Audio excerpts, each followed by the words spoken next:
Hello दोस्तों, आप सभी का एस एजुकेशन अड्डा में स्वागत है। तो हम लोग बायोलॉजी का प्रैक्टिस कर रहे थे, जिसमें आज की हमारी टॉपिक रहेगी इस क्लास में आनुवंशिकी यानी जेनेटिक्स। यह काफ़ी इम्पोर्टेंट टॉपिक है कॉम्पिटिटिव एग्ज़ाम की दृष्टि से। तो देखते हैं, इसका क्वेश्चन नंबर 1 है, आनुवंशिकता के जनक कहे जाते हैं। ऑप्शन नंबर ए है लेमार्क, ऑप्शन नंबर बी है डार्विन, ऑप्शन नंबर सी है मेंडल, ऑप्शन नंबर डी है खुराना। तो इसका सही आंसर हो जाएगा option number C Mendel. Question number 2 है, आनुवंशिकी इकाइयाँ हैं। ऑप्शन नंबर ए है क्रोमोजोम्स, ऑप्शन नंबर बी है राइबोसोम, ऑप्शन नंबर सी है जीन, ऑप्शन नंबर डी है लाइसोसोम। तो इसका सही आंसर हो जाएगा option number C gene. Question number 3 है, आनुवंशिक यूनिट अर्थात जीन होते हैं। ऑप्शन नंबर ए है केंद्रकीय झिल्ली में, ऑप्शन नंबर बी गुणसूत्रों में, ऑप्शन नंबर सी लाइसोसोम में, ऑप्शन नंबर डी कोशिका कला में। तो इसका सही आंसर हो जाएगा ऑप्शन नंबर बी गुणसूत्रों में यानी क्रोमोजोम्स में जीन पाए जाते हैं। क्वेश्चन नंबर 4 है, जीन हैं। ऑप्शन नंबर ए है यकृत का एक भाग, ऑप्शन नंबर बी है आरएनए का एक भाग, ऑप्शन नंबर सी क्रोमोजोम का एक भाग, ऑप्शन नंबर डी है डीएनए का एक भाग।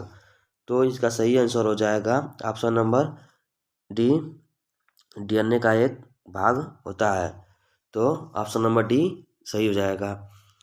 क्वेश्चन नंबर 5 है, सर्वप्रथम प्रयोगशाला में जीन का संश्लेषण करने वाले वैज्ञानिक हैं। ऑप्शन नंबर ए है मेंडल, ऑप्शन नंबर बी है डार्विन, ऑप्शन नंबर सी है वाटसन, ऑप्शन नंबर डी है खुराना। तो इसका सही आंसर हो जाएगा ऑप्शन नंबर डी खुराना है। क्वेश्चन नंबर 6 है, एक जीन एक एंजाइम सिद्धांत प्रतिपादित किया था। ऑप्शन नंबर ए है वाटसन व क्रिक ने, ऑप्शन नंबर बी है हरगोविंद खुराना ने, ऑप्शन नंबर सी है बीडल व टैटम ने, ऑप्शन नंबर डी है मार्गन ने। तो एक जीन एक एंजाइम का सिद्धांत जो है वो बीडल व टैटम ने दिया था। तो इसका ऑप्शन नंबर सी सही हो जाएगा। क्वेश्चन नंबर 7 है, जीन को व्यक्त किया जा सकता है। क्वेश्चन नंबर 7 कह रहा है कि जीन को व्यक्त किया जा सकता है। ऑप्शन नंबर ए है आनुवंशिकता की इकाई से, ऑप्शन नंबर बी डीएनए का एक भाग से, ऑप्शन नंबर सी उत्परिवर्तन की इकाई से, ऑप्शन नंबर डी उपयुक्त सभी तरह से। तो इसका सही आंसर हो जाएगा ऑप्शन नंबर डी उपयुक्त सभी तरह से, यानी जीन को आनुवंशिकता की इकाई के रूप में भी कहा जा सकता है, डीएनए का एक भाग के रूप में भी कहा जा सकता है, या ये भी कहा जा सकता है कि उत्परिवर्तन की एक यूनिट्स है, यानी जीन को कोई भी इनमें से नाम दिया जा सकता है। क्वेश्चन नंबर 8 है, जीन का वर्तमान नाम देने वाले वैज्ञानिक हैं। ऑप्शन नंबर ए है Haldane, option number B Mendel, option number C Galton, option number D है जोहानसन। तो इसका सही आंसर हो जाएगा ऑप्शन नंबर डी जोहानसन ने जीन का वर्तमान नाम देने वाले वैज्ञानिक हैं। क्वेश्चन नंबर 9 है, कोशिका में पाया जाने वाला आनुवंशिक पदार्थ है। ऑप्शन नंबर ए है डीएनए, ऑप्शन नंबर बी है आरएनए, ऑप्शन नंबर सी है प्रोटीन, ऑप्शन नंबर डी है कार्बोहाइड्रेट। तो इसका सही आंसर हो जाएगा ऑप्शन नंबर ए डीएनए यानी डीऑक्सी न्यूक्लिक एसिड जो होता है ये सेल में पाया जाने वाला जेनेटिक्स मटेरियल होता है। क्वेश्चन नंबर 10 है, प्रयोगशाला में सर्वप्रथम डीएनए का संश्लेषण किया था। ऑप्शन नंबर ए मिलर ने, ऑप्शन नंबर बी है खुराना ने, ऑप्शन नंबर सी है डी ब्रिज ने, ऑप्शन नंबर डी है कैल्विन ने। तो इसका सही आंसर हो जाएगा ऑप्शन नंबर बी खुराना ने। क्वेश्चन नंबर 11 है, क्वेश्चन नंबर 11 है, डीएनए का डबल हेलिक्स मॉडल किसने दिया था। ऑप्शन नंबर ए लिवेन हॉक ने, ऑप्शन नंबर बी सॉल्क ने, ऑप्शन नंबर सी है वाटसन व क्रिक ने, ऑप्शन नंबर डी है डाल्टन ने। तो डीएनए का डबल हेलिक्स मॉडल जो है वाटसन व क्रिक ने दिया था, इसलिए इसका ऑप्शन नंबर सी सही हो जाएगा। क्वेश्चन नंबर 12 है वंशानुगत विशेषताएं मुख्य रूप से माता पिता से बच्चों में पहुंचती है, जो मुख्यतः किसके माध्यम से होती है। ऑप्शन नंबर ए है युग्मक के माध्यम से, ऑप्शन नंबर बी है एंजाइम के माध्यम से, ऑप्शन नंबर सी है जीन के द्वारा, ऑप्शन नंबर डी है सेंट्रोसोम के द्वारा। तो इसका सही आंसर हो जाएगा ऑप्शन नंबर सी जीन, यानी आनुवंशिकता को एक पीढ़ी से दूसरी पीढ़ी में ले जाने का कार्य जीन के माध्यम से होता है। क्वेश्चन नंबर 13 है किस कारण एक माता पिता की सभी संतानें एक समान नहीं होती हैं।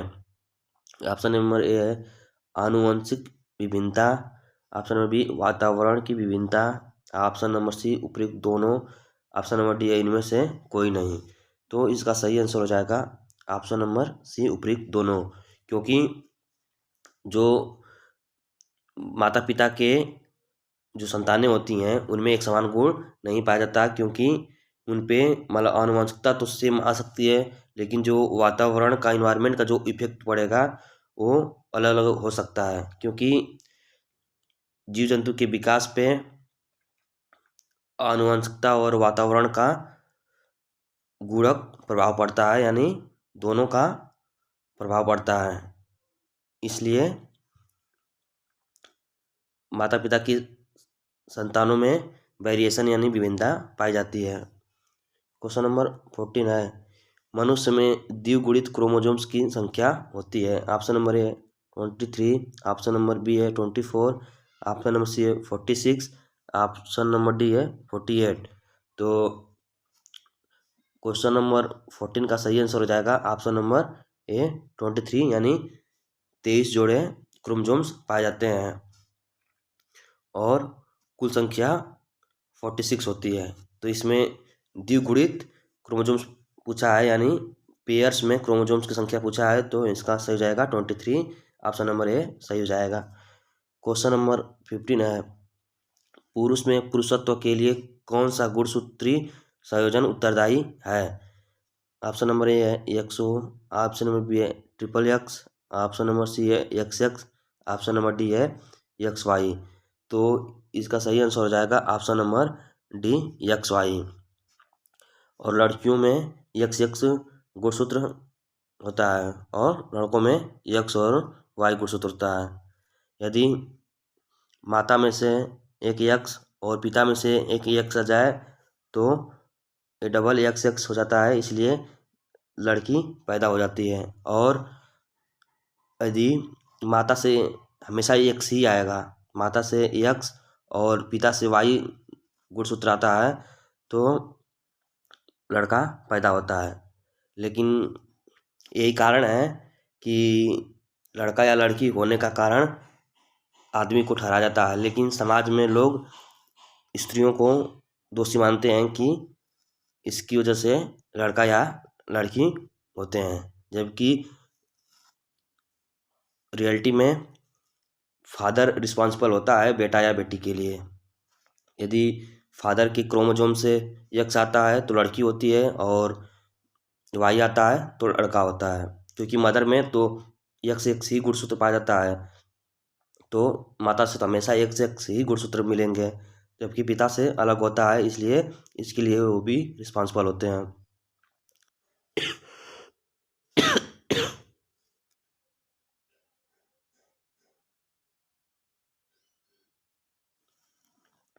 क्वेश्चन नंबर 16 कह रहा है कि एक सामान्य मानव शरीर कोशिका में गुणसूत्रों की संख्या कितनी होती है। तो इसका ऑप्शन नंबर डी सही हो जाएगा 46। क्वेश्चन नंबर 17 है मनुष्य में नर का गुणसूत्र सम्मिश्रण होता है। ऑप्शन नंबर ए है X X, option number B है X Y, option number C है X X Y, option number D है एक्स वाई वाई। तो इसका सही आंसर हो जाएगा option number B X Y. Question number 18 है नवजात शिशु के लिंग निर्धारण किससे वंशागत हुए गुणसूत्र द्वारा किया जा सकता है। क्वेश्चन नंबर 18 कह रहा है कि नवजात शिशु के लिंग का निर्धारण किससे वंशागत हुए गुणसूत्र द्वारा किया जा सकता है। ऑप्शन नंबर ए माता के, ऑप्शन नंबर बी पिता के, ऑप्शन नंबर सी माता की माता, ऑप्शन नंबर डी पिता का पिता। तो इसका सही आंसर हो जाएगा ऑप्शन नंबर बी पिता। पिता के गुणसूत्र के आधार पर ही निर्धारण किया जाएगा कि लड़का होगा या लड़की। तो जेंडर डिटरमाइंड के लिए फादर रिस्पॉन्सिबल होता है, न कि मदर। क्वेश्चन नंबर 49 है, एक सामान्य मानव शुक्राणु में ऑटोसोम की संख्या कितनी होती है। ऑप्शन नंबर ए 20 जोड़ी, ऑप्शन नंबर बी 21 जोड़ी, ऑप्शन नंबर सी है 22 जोड़ी, ऑप्शन नंबर डी है 23 जोड़ी। तो इसका सही आंसर हो जाएगा ऑप्शन नंबर सी 22 जोड़ी। एक सामान्य मानव शुक्राणु में ऑटोसोम की संख्या होती है, क्योंकि ऑटोसोम जो होता है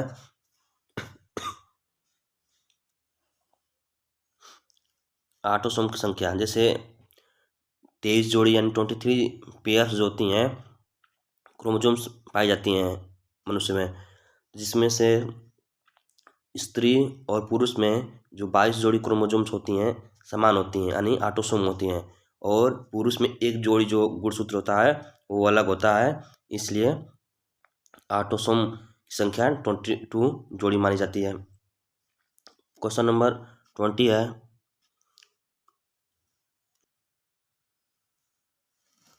क्वेश्चन नंबर 20 है, मनुष्य में कौन से क्रोमोसोम्स के मिलने से बालक का जन्म होता है। ऑप्शन नंबर ए पुरुष का एक्स व स्त्री का एक्स, ऑप्शन नंबर बी पुरुष का एक्स व स्त्री का वाई, ऑप्शन नंबर सी पुरुष का वाई और स्त्री का एक्स, पुरुष का वाई और स्त्री का वाई।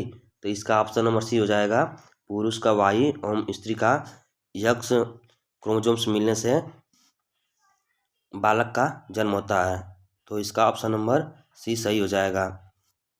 क्वेश्चन नंबर 21 है, निम्नलिखित में से कौन लिंग संलग्न रोग है। ऑप्शन नंबर ए कुष्ठ, ऑप्शन नंबर बी क्षय रोग, ऑप्शन नंबर सी वर्णांधता, option number D leukaemia.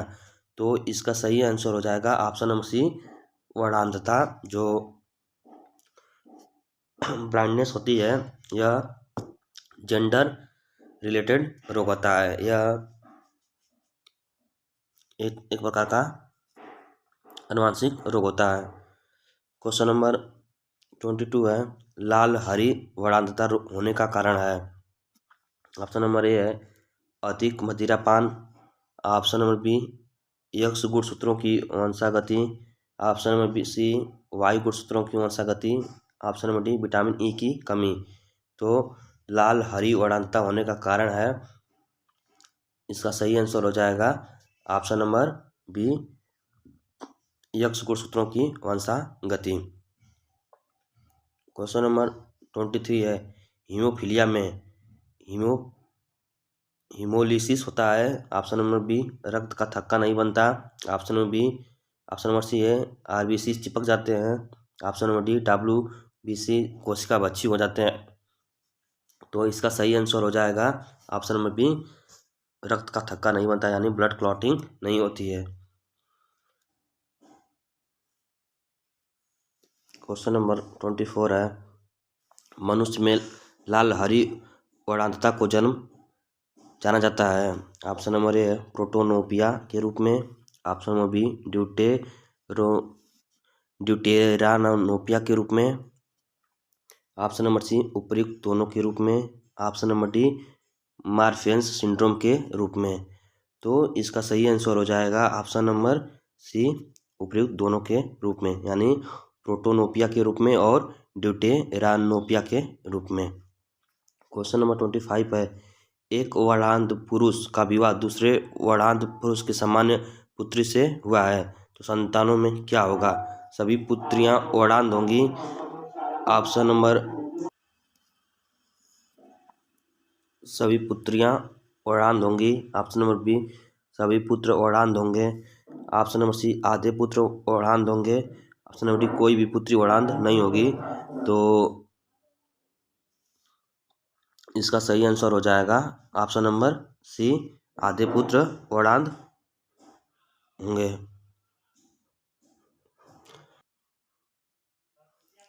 Question number 26 है। एक वर्णांध पुरुष व सामान्य महिला की संतानों में पुत्रों के वर्णांध होने की संभावना है। Option number A 50%, option number B है 33%, option number C 25%, option number D है 0%। तो इसका सही आंसर हो जाएगा option number D 0%। Question number 27 है। शिशु का पितृत्व स्थापित करने के लिए निम्नलिखित में से किस एक तकनीक का प्रयोग किया जाता है। ऑप्शन नंबर ए है प्रोटीन विश्लेषण का, ऑप्शन नंबर बी गुणसूत्र गणन का, option number C DNA fingerprinting का, ऑप्शन नंबर डी है डीएनए का मात्रात्मक विश्लेषण। यानी क्वेश्चन नंबर 27 कह रहा है कि पिता का यानी शिशु का पितृत्व स्थापित करने के लिए यानी बच्चे का पिता कौन है यह निर्धारण करने के लिए किस टेक्निक का प्रयोग किया जाता है। तो ऑप्शन नंबर सी इसका सही हो जाएगा, डीएनए फिंगर प्रिंटिंग का प्रयोग किया जाता है। क्वेश्चन नंबर 28 है। जीन शब्द किसने बनाया था। ऑप्शन नंबर ए है डी ब्रिज ने, ऑप्शन नंबर बी है WL जोहानसन ने, ऑप्शन नंबर सी है जी मेंडल ने, ऑप्शन नंबर डी है TH मार्गन ने। तो इसका सही आंसर हो जाएगा option number B WL Johannsen ने जीन शब्द बनाया था। क्वेश्चन नंबर 29 कह रहा है वर्णांधता वाले व्यक्ति को लाल रंग दिखाई देगा। ऑप्शन नंबर ए पीला दिखाई देगा, ऑप्शन नंबर बी नीला दिखाई देगा, ऑप्शन नंबर सी हरा दिखाई देगा, ऑप्शन नंबर डी बैगनी। तो जिसको कलर ब्लाइंडनेस हुआ रहता है उसे लाल रंग हरा रंग का दिखाई देता है, इसलिए ऑप्शन नंबर सी सही हो जाएगा हरा रंग। क्वेश्चन नंबर 13 कह रहा है एक वर्णांध पुरुष एक सामान्य महिला से विवाह करता है तो वर्णांधता के लक्षण उत्पन्न होंगे। ऑप्शन नंबर ए पुत्रों में, ऑप्शन नंबर बी पुत्रियों में, ऑप्शन नंबर सी पुत्रों के पुत्रों में, ऑप्शन नंबर डी पुत्रियों के पुत्रों में।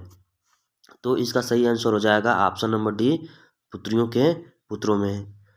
और ऐसा इसलिए होता है क्योंकि सेल डिवीजन एक नियमित रूप से होते हैं। क्वेश्चन नंबर 31 है निम्नलिखित में से कौन सी व्याधि आनुवंशिक है। ऑप्शन नंबर ए है hemophilia, option number B tuberculosis, option number C cancer, option number D पेसिस। तो हीमोफीलिया डिफेक्ट यानी रोग आनुवंशिकता के कारण होता है, इसलिए इसका सही आंसर हो जाएगा ऑप्शन नंबर ए हीमोफीलिया। हीमोफीलिया एक आनुवंशिक बीमारी है, इसे आनुवंशिकता की वजह से रक्तशाही बीमारी भी कहा जाता है। क्वेश्चन नंबर 32 है डीएनए अंगुली छाप तकनीक का उपयोग किसके संसूचन के लिए किया जाता है। ऑप्शन नंबर ए अल्जाइमर रोग, ऑप्शन नंबर बी विवादित जनकता, option number C AIDS, option number D पीत ज्वर। यानी डीएनए फिंगर प्रिंटिंग टेक्निक का उपयोग विवादित जनकता यानी फादर असली पिता की पहचान करने के लिए किया जाता है, इसलिए इसका ऑप्शन नंबर बी सही हो जाएगा विवादित जनकता। क्वेश्चन नंबर 33 है गुणसूत्र में होते हैं।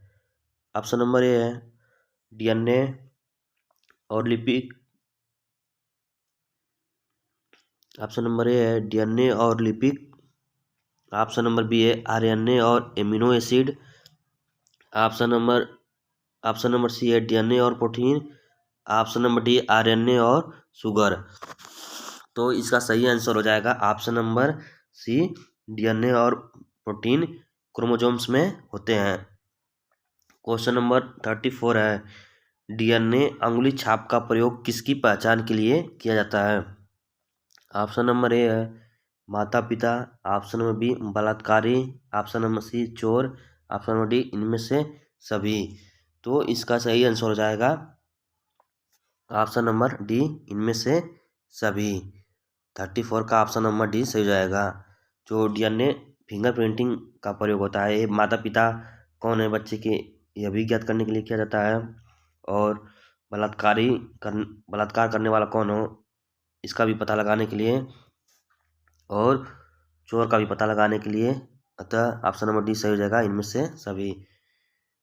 क्वेश्चन नंबर 35 है, जेनेटिक्स निम्नलिखित में से किसका अध्ययन है?